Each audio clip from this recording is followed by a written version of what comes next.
చల్లదనం మితంగా ఉంటే ఒంటికి హాయిగా ఉంటుంది. కానీ అదే చల్లదనం వణికించే స్థాయిలో ఉంటే ఏ వయసు వారికైనా తిప్పలు తప్పవు.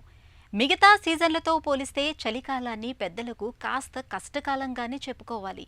తీవ్రమైన చలి వాతావరణం పండుటాకుల్ని ఇట్టే వణికింపచేస్తుంది. ఇప్పటికే ఉన్న కీళ్ల నొప్పులు, హై బీపీ, షుగర్ వంటి దీర్ఘకాలిక జబ్బులు మరింత మొండిగా మారుతూ ఉంటాయి. ఈ నేపథ్యంలో చలికాలంలో ఆరోగ్యాన్ని భద్రంగా ఉంచుకునేందుకు పెద్దలు ఏం చేయాలో, ఎలాంటి జాగ్రత్తలు తీసుకోవాలో ఇప్పుడు తెలుసుకుందాం. చలికాలంలో వాతావరణంలో వచ్చిన మార్పులు వయసు మళ్లిన వారిని బాగా ఇబ్బంది పెడుతూ ఉంటాయి. తరచూ ఏదో ఒక అనారోగ్యం పలకరిస్తూ ఉంటుంది. చలికాలంలో ఆరోగ్యాన్ని భేషుగ్గా ఉంచుకునేందుకు పెద్దలు తమ జీవన శైలిలో ప్రత్యేకంగా జాగ్రత్తలు తీసుకోవాల్సి ఉంటుంది. శీతగాలికి చర్మం పొడారిపోయి పగుళ్లు వచ్చేసి దురదలు పెడుతూ ఉంటాయి.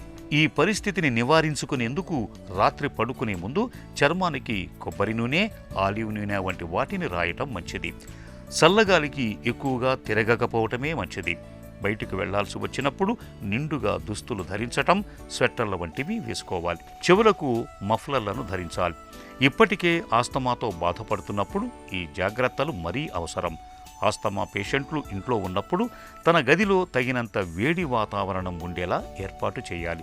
జలుబు, దగ్గు వంటి బాధలు దరిచేరకుండా ఉండేందుకు నిత్యం వేడి నీటి ఆవిరిని పట్టుకుంటూ ఉండాలి.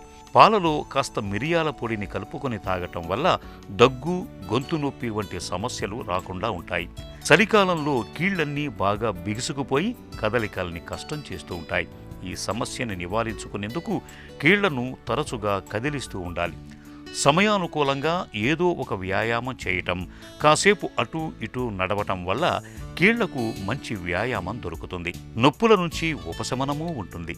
చలికాలంలో దాహం వేసినా వేయకున్నా తరచుగా నీళ్లను తాగుతూ ఉండాలి. ఎందుకంటే శరీరంలో నీటి శాతం తగ్గితే జీర్ణక్రియ మందగిస్తుంది. ఒంట్లో జీవక్రియల రేటూ తగ్గిపోతుంది. ఆహారాన్ని ఎప్పుడూ వేడివేడిగా, తాజాగా తీసుకోండి. ఈ జాగ్రత్తలు వృద్ధుల ఆరోగ్యాన్ని చక్కగా ఉంచుతాయి.